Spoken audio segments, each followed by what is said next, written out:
હિતેશભાઈ સેવરાની ફરમાઈશ હોય અને મોમાઈમાને યાદ કરતા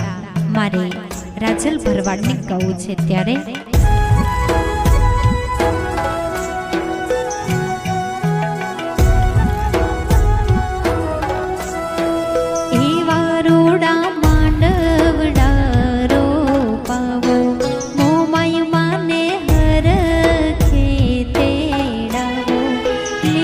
रोड़ा